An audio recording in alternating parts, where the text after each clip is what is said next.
Så blev det elimineringsrunden. Vi kan vist roligt sige, nu spidser det til. Fordi når konkurrencen den er slut, så er der en af jer tre, der skal sige farvel til Masterchef. Og dog, Nanna, du er jo så heldig, kan man sige, at have guldnålen. Det betyder, at du faktisk undgår at komme i elimineringsrunden.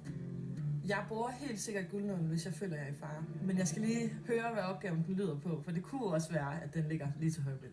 Herover der har vi sammensat et råvarebord af de varer, som topper listen over, hvad danske familier de smider ud. Der er for eksempel brødrester, der er mælkevarer, der måske nærmer sig datoen eller går over datoen. Der er grøntsager. Det er simpelthen nogle af de ting, vi smider aller mest ud af. Jeg er faktisk overrasket, hvor meget salat danskere smider ud, og en god råvare som broccoli eller nogle jordskokke. Derudover så har I selvfølgelig stadigvæk lov til at bruge vores sammensætning af tørvarer, som vi mener, der er tilgængeligt i hvert hjem i Danmark. Det har I også brugt i dagens forholdskonkurrence. Men inden vi når så langt, Nanna, du har jo guldnålen. Ja. Tør du tage kampen op mod de to damer, eller er det nu, du vælger at bruge den og sige, jeg sidder over? Jeg kommer ikke til at gå ud af døren med guldnålen siddende, så jeg bruger helt sikkert min guldnål. Så vil jeg gerne have den. Ja. Jeg vælger at bruge min nål, fordi jeg kan ikke se en ret for mig. Og jeg kan ikke se, at det her det er noget, hvor jeg er sikker på, at jeg kan næle den. Tak skal du have. Så kan du sætte dig op på balkongen, Anna. Det er jo ikke overraskende. Nanna er en kylling. Jeg vil videre. Jeg vil rigtig gerne lidt semifinal, og jeg skal nok kæmpe for min plads på torsdag. Og Mia Maja og Natasha, det betyder altså, at I nu er i en head-to-head. Natasha og jeg, vi har jo fulgtes hele vejen i konkurrencen, så selvfølgelig kommer man tæt på folk, og det er en super ærgerlig situation at stå sammen med hende i en eliminering. Det vi vil se fra jer, det er en ret, hvor omdrejningspunktet, det er de råvarer, som oftest indgår i madspil. Så har I jeres basispakket ned i jeres køkken, så spisekammeret, det er lukket. Vi har givet jer 45 minutter. Og husk, hvad der er på spil. En af jer skal sige farvel til Masterchef. Nu skal jeg bare give den gas. Elimineringsrunden, det er heller ikke, det er aldrig fedt, men jeg kan klare det her. Tiden starter nu. Min tanke nu er at lave en dessert. Jeg er jo ikke en dessertpige, men æblegrød og æblekompot, det kan jeg godt finde ud af. Når jeg ser dine råvarer, der er til stede, jeg kigger på broccoli med det samme, tænker, det er spændende, jeg elsker broccoli. Jeg laver en broccolisuppe. Den var meget tynd. Fordi jeg kan rigtig godt lide broccoli, og det er egentlig en ting, som det er synd at smide en broccoli ud. Man kan sagtens lave en suppe og fryse den ned og spise den anden gang. Laurbærblad, der er 2 i. Det er nogle rigtig gode smagsgiver. Jeg skal lave en dessert inspireret af gammeldags æblekage. Min ret, den skal bestå af en rasp lavet på daggammel briochebrød, og så skal jeg have en flødeis lavet på mælk og fløde. Nu er jeg i gang med at lave min iscreme, som bare skal i gang så hurtigt som muligt. Det første jeg gør, det er at få sat min æggesnaps til den her is til at piske. Og der er det rigtig vigtigt, at man får pisket den godt luftig, inden at man begynder at blande mælk og fløde ned i. Hej Natasha. Hej Jesper. Du laver suppe? Jeg laver suppe. Jamen altså suppe, det kan jo være rigtig godt, ikke? Og Ja. men er det på broccoli? Ja. Nå, har du lavet det før? Ja. Okay, godt. Du kan godt holde farven og den potenthed, som Ja, jeg har også lidt persille der, hvis ja, hvis sådan jeg helt det er nødvendigt. Så tager jeg også knaldgrøn lidt. Og broccoli ikke suppe. nødvendigvis. Jeg Nej. kan faktisk godt lide det lidt cremet, Ja. fordi så er der lidt fløde i. Ja. Så det er faktisk sådan en mellemgrund, jeg er efter. Okay, ja. Det behøver Men ikke på være 45 minutter, så binder du an med noget mere. Altså, der kommer Jo, noget i det kommer suppen. Laver du noget sprød pocheret element. æg, eller hvad gør du Jeg til? tænker faktisk, at et pocheret æg er en fantastisk idé, Ja, så det ja. gør jeg med. Altså, jeg er vild med pocheret æg, og jeg er 100% sikker på, at jeg kan naile pocheret æg, så det, ja, måske er det smart at gå med den. Der er lidt større chance nu, ikke? Det er 50-50 det her. Hvordan har du det med det? Ja, ved du hvad, man skal lave god mad nu. Det er kvartfinalen. Ja, det skal man. Så Så få noget gas i den der suppe, ikke? det gør jeg. Det er flot. Ja, tak. Jeg vælger ikke at skrælle mine æbler, fordi at jeg har et forhold til æblekompot eller mos. Æbler, der er skrællet og kogt ud til mos, det er noget små babyer spiser. Æblerne, de skal varmes op, sådan, så de bliver nedbrudt, så de kan blive til sådan en grov kompot. Så jeg koger lige min fløde og min mælk op, og så tilsætter jeg det min æggemasse og legerer den til 85 grader. Jeg elsker det der broccolistok. Jeg bruger den altid. Jeg vil koge dem en lille smule, og så vil jeg panere dem. Og så vil jeg lave dem sådan en slags crouton-agtige ting til suppen. Jeg vil egentlig vise, hvad man kan lave med stokken. Hvis man har brugt broccoli til noget andet, så kan de få lidt smag af det også. Og så kan man bruge stokken til nogle andre meget spændende ting. Jeg tror også, jeg laver en med knoldselleri. De damer, så har I 30 minutter tilbage. Ja, tak. Det går okay, men jeg er spændt på suppen. Jeg kan allerede se med det samme, at der er alt for meget væske i. Jeg prøver lige at proppe lidt chili i. Nej! Nej, og den er ikke til at redde. Den sidste, vi kan sende videre, det er... kompostpræmie. Jeg har egentlig styr på alle mine elementer. Jeg starter med at lave en rasp ud af brødet, og så putter jeg lidt persille i, lidt salt og peber og lidt citronskal. Det smager godt, men der skal være lidt mere salt i. Det skal tørre lidt mere ud. Tænker jeg, tager den lige i ovnen. Så.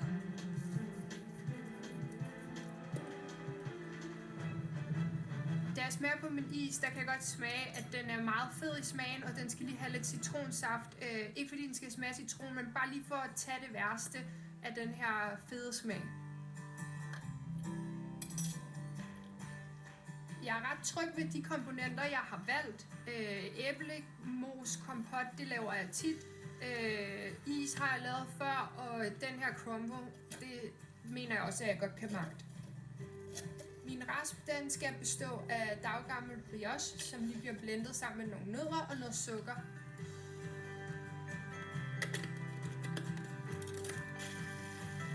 Skal det lige ind og ristes af i ovnen, så det får sådan en sådan lidt brændt note, uden at det bliver sådan bittert brændt.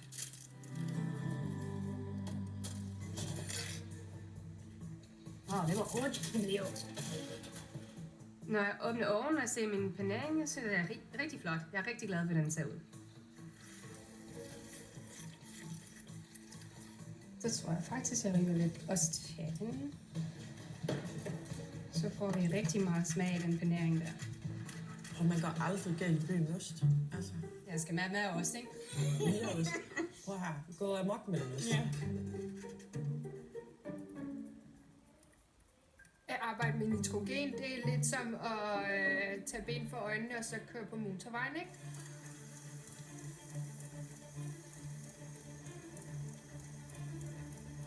Det kan hurtigt gå galt, så man skal virkelig holde tungen lige i munden. Jeg skal i gang. Så. Jeg starter med at vande dem i mal, og så æg, og så panering. Så er der et kvarter tilbage. Ja, tak. Jeg er super tilfreds med den konsistens, isen har. Jeg kan se, at den er begyndt at sætte sig på siderne af den her metalskål, som er det, der bliver først rigtig koldt. Og derfor så vælger jeg at gå med den her konsistens, den har nu, hvor jeg stadig kan skubbe den ud.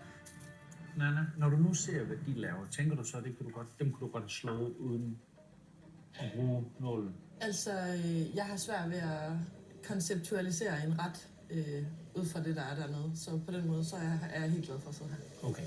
Jeg var ikke selv kommet på den der æblegrød der. Hvad for en synes du, der står skarpest lige nu?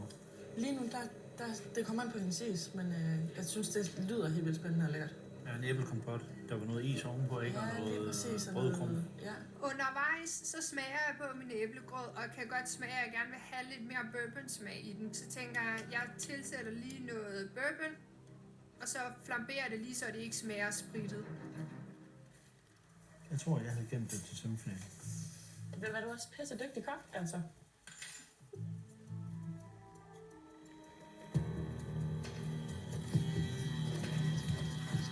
Jeg kan allerede se med det samme, at der er alt for meget væske i. Den er bare så tynd. Jeg er nervøs for konsistensen, og hvordan jeg kan blande den op, om den bliver op, og om der er for meget væske i den, eller hvordan jeg kan fortykne det. Jeg skal have fløde i. Så tager jeg en fermenteret med lidt smør bagefter. Jeg tager lige lidt flød.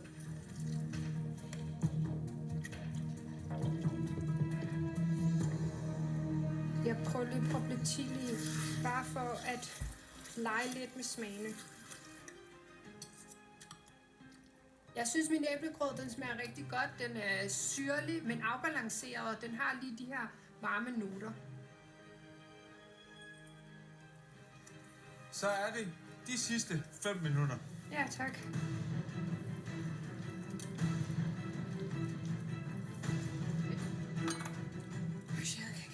Kom nu, jeg klarer det der. Jeg har alt klar til mit pocherede æg.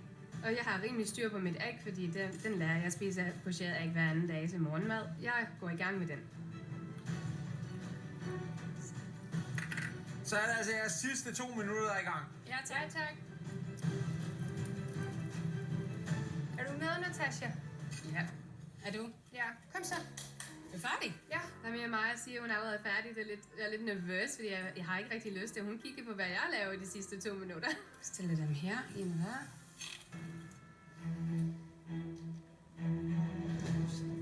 Jeg synes, jeg har styr på mine elementer. Jeg er stadigvæk lidt nervøs på suppen, men det er som det er.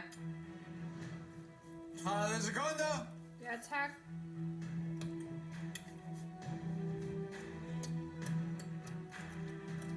Hvad med dit æg, Natasha? Ja, det er lige op nu.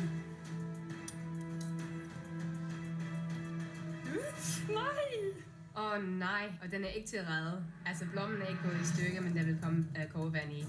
10, 9, Natasha, din suppe. 8, Ja? 7, Lad den stå. Ja. 6, 5, 4, 3, 2, 1. Træd ud af jeres køkkener. Jeg er lettet, at tiden er gået. Men egentlig er jeg ikke helt så 100% stolt af, hvad jeg har lavet.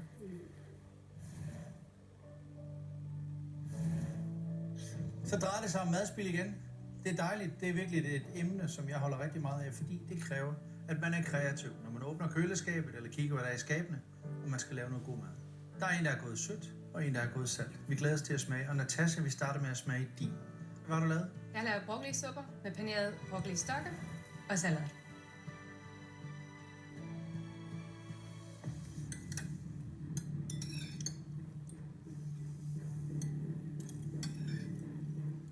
Jeg er meget nervøs. Der er kun 2 elementer, og så skal de begge to være helt perfekt.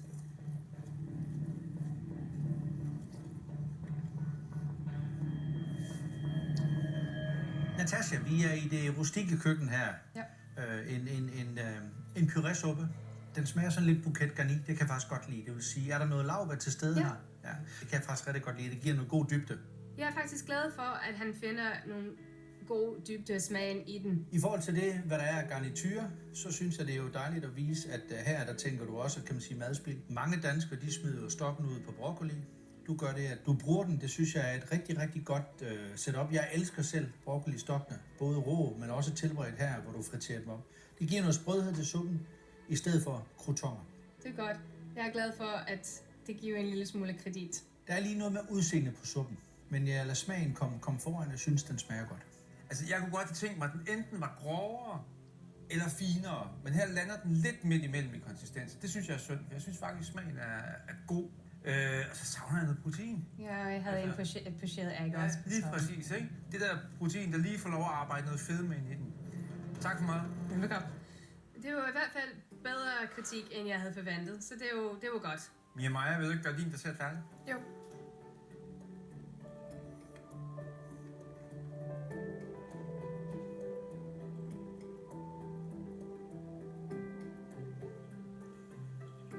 Mia Maja, hvad har du lavet til os?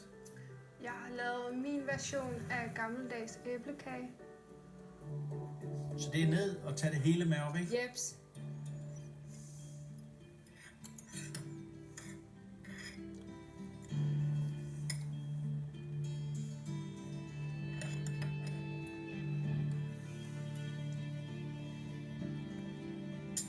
Mia Maja, det er helt klart, man kan sagtens godt fornemme den dessert, du gerne vil beramme her, fordi at de samme noter er jo i den et eller andet sted.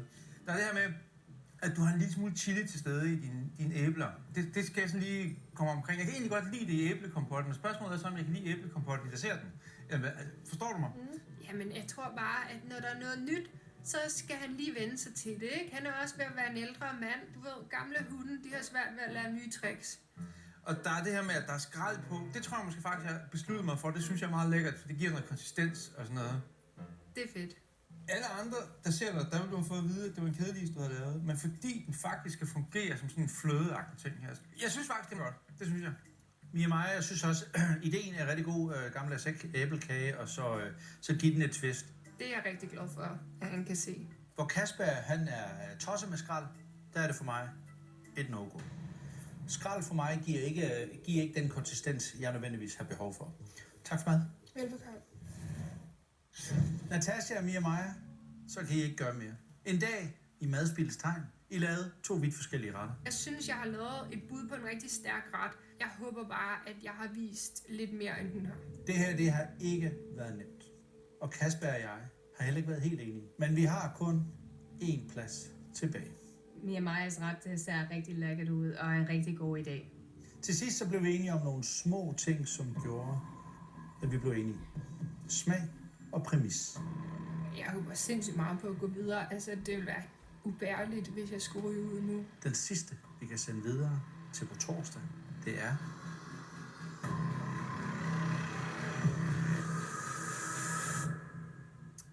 Det er dig, Natasha.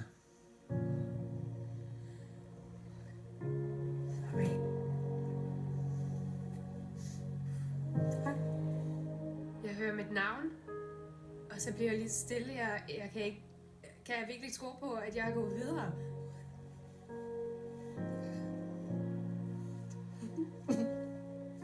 Jeg er så glad, at jeg kan ikke forstå det. Jeg kunne ikke have gjort mere. Mia Maja, det var en meget tæt afgørelse, det her. Og som Jesper sagde, så var vi faktisk ikke helt enige. Og så skal vi virkelig ned og pille i småtingene, før vi finder et fælles trædepunkt. Det er svært at vide, hvad dommerne går op i. Jeg er tilfreds med den ret, jeg lavede. Vi har virkelig nydt din mad, Mia Maja. Og dit engagement, det er sjældent set så voldsomt. Men rejsen stopper her. Jeg er helt vildt ked af det. Altså, det er jo ikke sjovt at ryge ud af en konkurrence, som man gerne vil være med i. Så det er jo super ærgerligt. Så vi er nødt til at bede dig om at lægge forklædet og forlade Masterchef.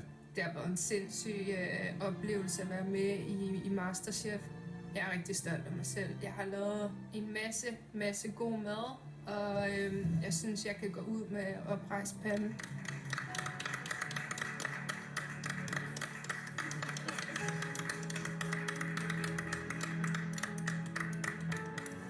Natasha, du lavede en dejlig suppe, og det var ikke teknikken, der talte i dag.